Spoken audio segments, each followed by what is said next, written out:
But I'm Naismith. I command thee.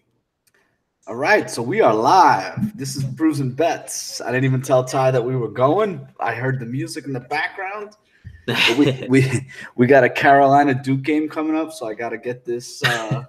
Who you got in that one? Listen, I'm a Carolina fan, but I'm also a basketball guy, and when all things are said and done, when the best three players on the floor play for the same team, it's very difficult to beat that team. So, Duke should win this game. That's basically the way. Fair enough. Yeah, basically the way this game should play out. So, Ty, we got Brews and Bets coming up here. UFC on ESPN +3. Blachowicz versus Santos. We're just going to do the main card here? Yeah, let's just go with that. All right. So, is there anything on the undercard that you do like? Yeah, I already put the bet in. Well, you know what? I'll just go from the top. I'll tell you what. I am gonna parlay Ismagulov in the first fight of the night. I'm gonna pick him to win. I think he's a nice parlay piece at -245. I actually do like the decision prop there also. Decision is -165. I do like that prop. Yeah, I was actually thinking about parlaying Ismagulov, Fishgold, and Prazeres. I think that should be a good way to start the night on the undercard, and that should be a pretty easy cash. You know what? I wasn't even gonna play Prazeres. He's -400, but Fishgold is another guy that I was gonna parlay. Yeah, I only added Prazeres in there at -420 because I really don't see a way for him to lose. Nordiev is such a terrible wrestler that Prazeres should just be able to do whatever he wants there.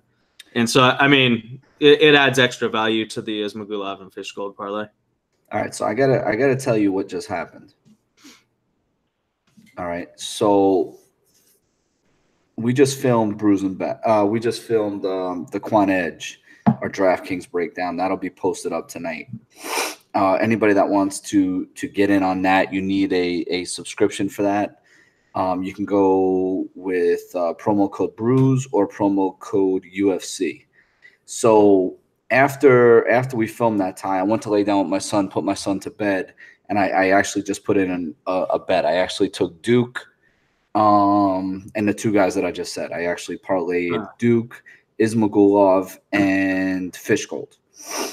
And as I was on the DraftKings app, because I'm in Jersey, so I'm on DraftKings, did you see the odds on Hadovic and Reyes? Not on DraftKings. Over in California, we can't even access that. Okay, so the odds on DraftKings and now I'm on Best Fight Odds flipped. Hadovic is now the favorite. Yeah, see that's what I was telling you. I expected him to be pretty high owned. Yeah, and I'll be honest with you, that's going to make him, again, if you want any of that DraftKings breakdown, I mean, he's going to be very highly owned at his price at -120. I personally don't see it, but obviously now I got to play a whole lot more of him because of that. He's kind of as we say, a free square at this point. So he's the odds-on favorite. That line, let's just go through the line value in that. So Reyes opened as the -120 favorite. He went all the way up to the -180 favorite. So I'm assuming DraftKings must have dropped their line when he was more or less the -180 favorite, which would make sense, right? Because he's like 8.8K, I believe, off the top of my head. Yeah, he's somewhere around there. I know Hadovic is 7.4K on there. Yeah, and it's gone all the way down. And I didn't see it. It actually, as we were filming it, I guess sometime earlier today, it flipped at around 3 o'clock. Must have been a couple big bets that came in at a time. And again, that's the kind of thing where you got to play the odds value. There's just way too much going on in that fight right now at this point. Yeah. So, yeah, I'll be honest with you. You were on it. You kind of talked me into playing a little bit more of them. What do you think about this Meedo line? Jillian Robertson's -155 at this point. Meedo is +135. Well, I think that Robertson's going to win by decision. But both girls have a way to win this fight, so I'm not really sold on the line yet. I kind of want to wait for more of the props to come because I think that it's either going to be Robertson winning the decision or Meedo winning by submission. And so, you know, a lot of the lines are not out right now for the individual fight props. So, you know, I kind of want to wait for that just to see if that adds a little bit more value to what I want to bet. Okay. Fish Gold, yeah, that's fight number 6. I do like Fish Gold. Is Ankalev the first fight on the main card? You know what? I think it is. Okay, cool. Did that fight actually make the main card? I'm not sure, to be honest with you. I'm flying blind here. Let me check it out. Let me check real quick. Yeah. While we let everybody get in here, if they do want to get some more people can come. You know what? I think Peter Yan is the first main card fight. First fight. But we could start with Ankalev. Yeah, let's start with Ankalev. I know you like someone in that one. Well, you know what it is? I do like Ankalev, but I think it's a fight that's a little risky. As you just heard, the line has actually gone down. He's minus 225 now. Zion, 30 seconds into the game, is on the bench. I don't know what's going on here. It's okay. He should be on the bench. It's okay. North Carolina can't rebound and has no inside game. They're fine. Yeah, and Duke also has 2 other number 1 picks. So I don't know. They're looking at his knee or his ankle or something. I don't know. We'll see what happens. So, but yeah, if anybody's watching this on Friday, they're not going to care less about that. But yeah, Ankalev I think is a little risky. I do like Farias. Again, I just went to lay down with my son, and I made 2 lineups while I was laying down. You know, just with things off the top of my head, and I didn't have a lineup with Farias in it, and I put him in 2 GPP lines. So I've made 5 lineups so far. I have my cash lineup and 4 GPP lines. And again, it's not that I think, you know, when you're making these GPP lines, obviously you're taking guys that you think at a certain price point can win. I think Farias has a legit shot to win. I'm not saying he's going to win. I just think he has a legit shot to win. Both of his losses have been by knockout. So Ankalev is definitely, you know, it's possible that he does that, but he didn't look great in his fight against Paul Craig. I thought Paul Craig was able to get him down early. Ankalev obviously, you know, got the best of him on the feet, but Craig was able to do some things on the ground. And then again, I'm not saying Paul Craig won any of the rounds, but Paul Craig isn't good. You know what I mean? Basically, I think his only UFC win is against Ankalev. I think he's 1-3 or something like that. Yeah, he's not good. Yeah, he's not good. So again, I'm not saying Farias is good. I'm just saying he could present that same possibility of locking in a sub. And again, in a GPP play in DraftKings, I wouldn't mind playing that. Now, betting it, I don't think I would bet it. I kind of think that Ankalev is going to try to keep it on the feet. He may, you know, he's like a master of sports in MMA, whatever that means in Russia. I guess Russia gives out, you know, some certain, you know, distinctions to some of the better fighters. But I think Ankalev is going to want to play this out on the feet. I think he will use his takedowns, but not mess around on the ground, get himself back up, make Farias have to get back up. But this is southpaw on southpaw here, and I think that it presents enough of a situation where some of these guys may be a little bit out of sorts because of, you know, the dominant hand, the lead foot, how they strike. It's just not something that I would bet. You know what I mean? I think Ankalev is going to win, but it's just not something I would bet. But Ty, what do you think? Yeah, so for me, this fight comes down to whether Ankalev is going to finish him. And, you know, Ankalev is shown to be a finisher, but I think that this dynamic is kind of going to be different because he knows that if he goes to the ground with Farias, Farias presents a lot of problems. So, you know, right now, since Farias took this fight on short notice, there's only 2 prop bets up, and it's Ankalev wins inside the distance or by decision. I'm kind of leaning towards him winning by decision just because I think that he might not want to engage as much so that way he doesn't get clinched. You know, right now that prop is plus 320. So I'm kind of leaning towards that right now, but I'm not actually making a play just yet. I just think that there's good odds value on that. Yeah, I definitely agree with you with that one. Let's get into the next fight here. Peter Yan and John Dodson. I considered putting Peter Yan in my parlay, but I kept him out of it just basically because, John Dodson is not the kind of guy. He's the kind of guy that's looking to win rounds. He's looking to kind of point fight with the minimum, the least amount of strikes possible. So again, is it possible that John Dodson is able to land 7 to 12 significant strikes in round one, and maybe Peter Yan isn't really ready to outstrike him and only lands 5? I think that's possible. You know what I mean? John Dodson's going to get on his bicycle. He's going to be all over that ring. He's going to run a few miles in that ring come Saturday night or afternoon. So I don't want to put anything on Peter Yan. Again, I think Peter Yan is the better fighter. Obviously, he has the better future. John Dodson's 34. His best fights are behind him. But this isn't a great fight for Peter Yan. I'm not loving the fight. I see a couple people on Twitter looking forward to this fight. I'm like, I don't know what you're looking forward to. You must not know who John Dodson is as a fighter, because he's not going to engage as much as we want to, right? Like come round 3, he may try to win round 3 if he's down 2 and get a knockout, but it's like all he's going to wind up doing is getting himself knocked out if he wants to engage with Peter Yan. But Ty, that's how I feel about this fight. I'm not going to bet anything. Decision prop is -320. That kind of tells you all you need to know about this fight. Yeah, I think that people are excited for this fight because I think that it's going to tell us a lot about where Peter Yan is in his development and his fight IQ, because, he hasn't been in there with somebody like Dodson. There's not very many people in the sport like John Dodson that creates the movement he does, that has the speed. So Peter Yan's going to have to pretty much, change his game plan on the fly and show a higher level of mixed martial arts than he's shown before. So from that sense, it's interesting just as a fan, but I don't really see this as interesting from a fight perspective. It's not going to be an exciting fight. And do you know if they're using the new unified rules in Prague? That I don't know. No, because that one I don't know. I'm almost tempted to take a flyer on this one being a draw, and the only reason I say that, it's 65-1 odds, and I can really see Dodson winning 2 rounds out of this fight and then getting caught in one of the rounds and potentially having a 2-point round.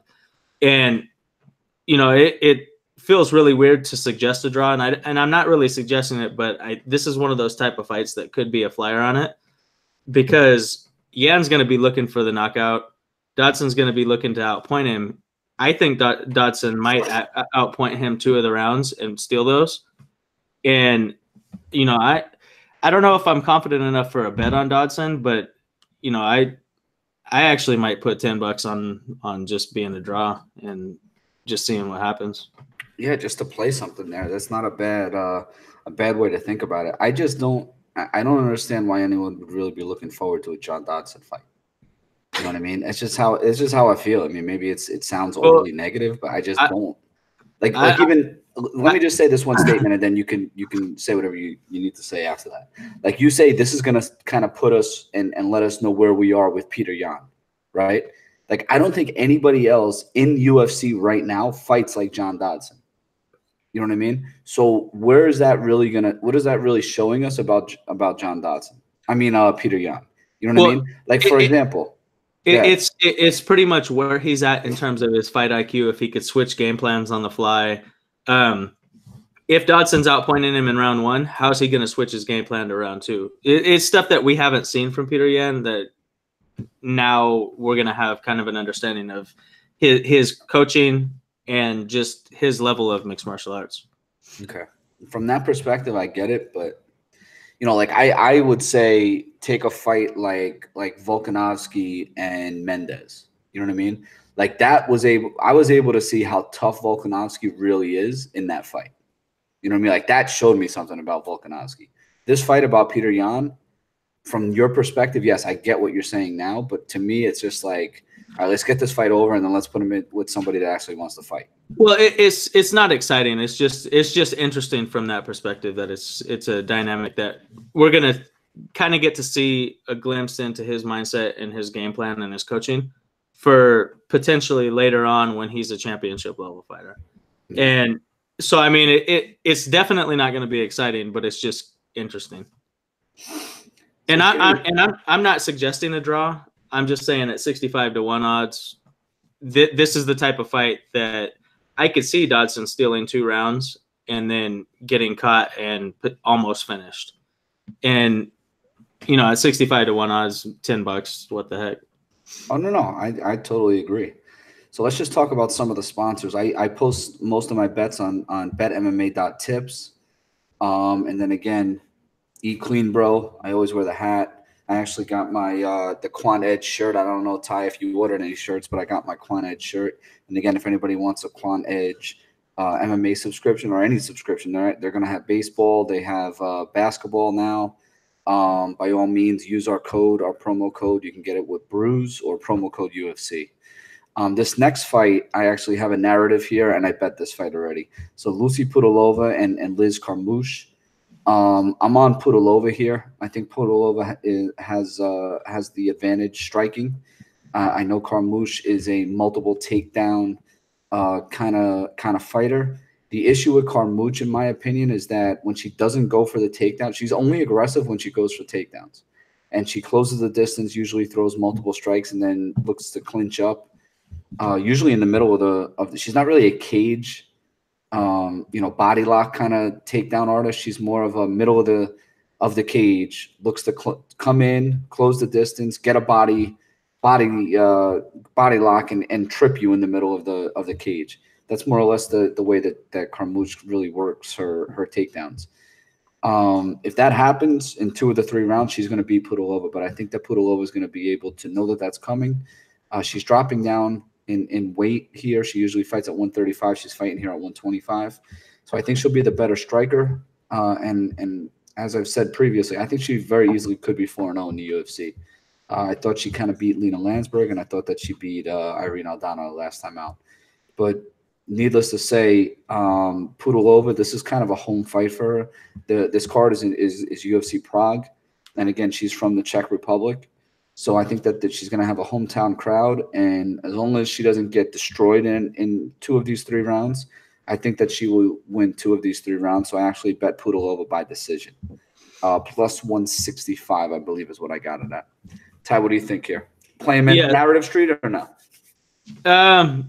Well, at first I just got a message.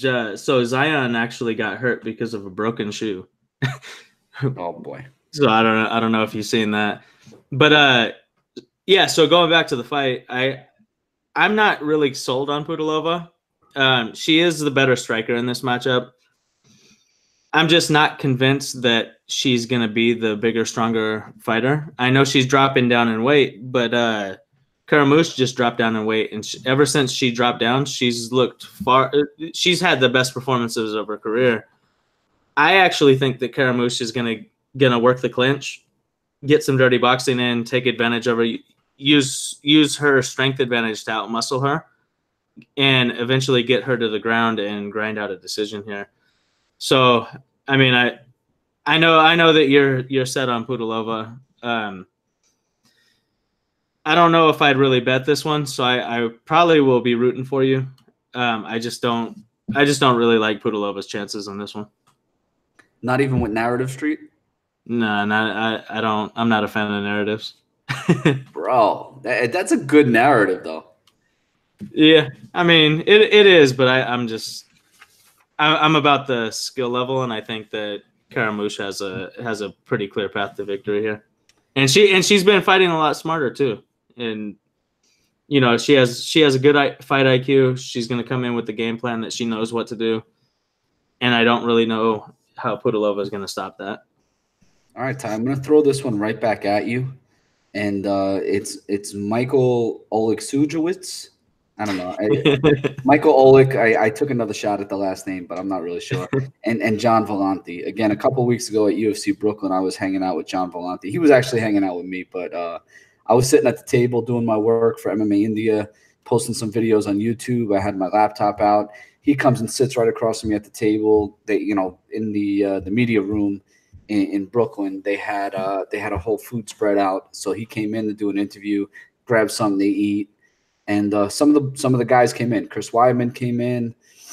Who else was he with? He was with Aljamain Sterling. He was there. So, but John Villante was cool because before those guys got there, he just needed somewhere to sit. So sat down. He's BSing them with me, and we're talking fights. And he's like, he was actually impressed. He goes, "Oh, you know all this stuff? You know all these guys that I fought?" And he actually didn't even know who this guy was. He said, "They offered me a fight. I've never been to Czech Republic before. Can't wait to go." So with all that being said, Ty, your breakdown. Who wins this fight? Seems like a great reason to take a fight. Exactly. Exactly. Yeah, no, so I'm wrong on every Villante fight. When I think that he has a chance, he loses. When I think he's going to lose, he somehow comes up with a miracle. This fight, I think, is a terrible matchup for him. I just think that Michael is going to put a pace on him, and I think that Villante is going to gas. That being said, I do like watching Villante fight. He's an exciting fighter. He could take a beating. He throws. I expect this fight to probably be fight of the night. This is one of the more exciting fights on the card. Besides that Reyes and Hadovic fight, I think this has potential for that. At minus 200, I'm just not loving the line right now. I'm probably gonna take. I'm probably just gonna wait on this fight, kind of see how they are at the weigh-in, and wait for some line movement just to see. But I can't see myself taking minus 200 right now. Yeah, and I think the reason, like you just said, this could be fight at night, and I think this has a lot to do with Michael Olic. I'll call him Michael Olic. I think it has to do with his fighting style. Again, he's a southpaw. He's a very skilled striker. He will go for takedowns, but he just kind of pushes a pace that I was very impressed with. Again, he came in on short notice against Khalil Roundtree in his debut. That was actually in 2017, and then he popped for some banned substance. I'm not really sure what it was. But with that being said, because of his fighting style and his pace that he put on Roundtree, I think that's going to make this fight against Villante very, very interesting. Now, again, Roundtree has a tendency to gas. So maybe that was just a Roundtree, game plan. But I think that may be the way he comes out here against Villante, because Villante, I think, will gas too if you really put a pace on him. So I am looking forward to this fight, but I agree with you. I'm not going to put money in it. Even if Villante doesn't gas, he could put that pace on him and kind of sap his power, so that way he can't really do damage in the later rounds. And again, a lot of these fights, I usually like a couple props, and I bet a couple props. I guess I did kind of bet a prop, Pudilova by decision. But I usually bet like finish props, and I'm not in love with any of them so far. Marcus Rogerio de Lima is fighting Stefan Struve. And again, I think this is a step down in competition for Struve. I don't think it's a huge step down, to be honest with you. I thought Rogerio de Lima looked decent last time out, but again, he looked decent against Adam Razorek, who I don't think is great at all. He's actually an undersized heavyweight, right? He only weighed in at like 235 pounds, whereas Struve, I think, has to cut to 265. I think he with his 7-foot frame, I think he actually cuts down a little bit to 265. So he could very well be 270, 280, on fight night. With that being said, Lima wins inside distance is plus 175. There isn't a knockout prop. I just see inside distance. I kind of like Lima to win this fight. I don't know if he's going to knock him out. He didn't knock out Adam Lazorek. He does have heavy hands. He does throw, some big right and left hooks. The issue is we have a 10-inch height advantage and a 10-inch reach advantage. So this is something that the Lima can't really simulate in a gym. You know what I mean? So I do like the Lima to win this fight. Minus 130 may be enough. It's actually going up. It's minus 135 now. When I wrote it down, it was minus 130. So it is moving in the Lima's direction. But, Struve just hasn't looked good. He's lost his last 3 fights to Tybura, Orlovsky, and Volkov. He just hasn't really looked good recently. So, again, he lost 3 in a row. This could be 4 in a row. He could get cut. although they may want to leave him leave him available for future European cards. But I'm all over De Lima in this fight, and I probably will put in a bet on him. What do you think, Ty? Yeah, I'm kind of in the same page with you, but I just don't know if I'm gonna bet on that one. I really don't like this fight being the co-main event. I think it's just the name value of Struve that's getting it there. I'm not excited for this fight. I think that it either goes one of two ways. De Lima's going to knock him out, or Struve's going to submit him. And I don't really trust either one, really. I guess fight doesn't go to decision at minus 240 is not a terrible play, but I'm not going to lay 270 on it. And so I'm probably just going to stay away. Whatever you tell me that you take, I'm just probably going to root along with you. But I'm not. You're rooting for a lot of my picks on. Yeah, and I don't really love this card from a betting perspective. It's just not my favorite of cards. But I do have a strong play in the next one. Yeah. So Ty, why don't you take it? I know we're in agreement on this, but go ahead. What do you think? Yeah. So we both don't understand why the line is the way that it is. Blachowicz, and again, just to build on that, the public bet it there, right? Santos was the favorite, so this is what other people are thinking. And I really don't understand it, because I think that this has the potential to be very one-sided. I think that people are going back over Santos's fights like 3 years ago when he got taken down versus Spicely and submitted right away.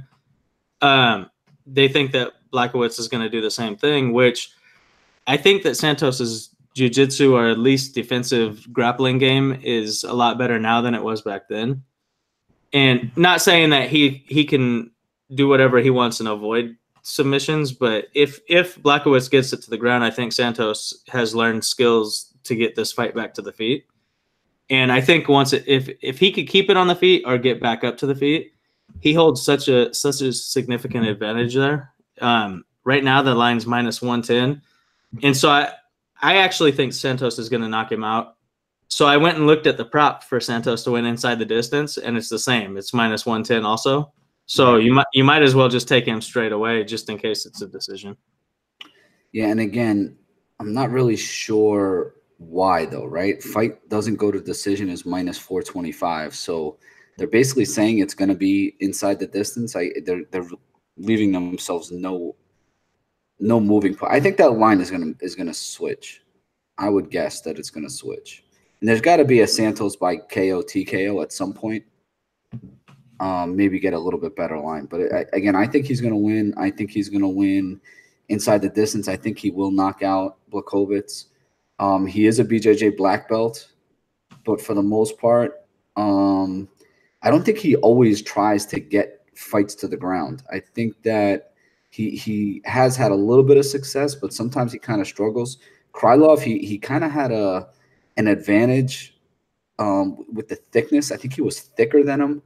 And once he was able to get Krylov down, I forget how he got him down. I know I watched the fight today.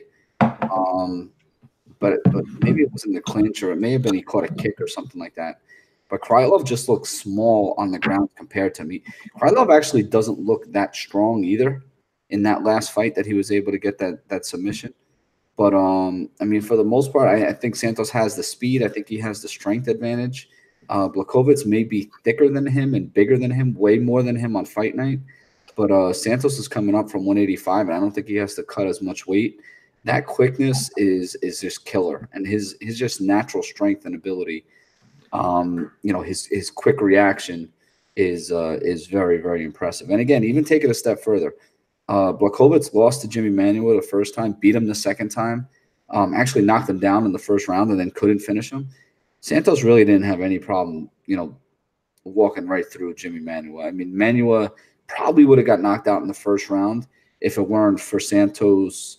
I think he kind of got caught with a counter shot in the pocket when he was trying to put him away. That may have actually been the only reason that it got into round two. So for the most part, yeah, I'm all over Santos. I'll definitely have a bet on him at some point, especially if it stays at minus 110.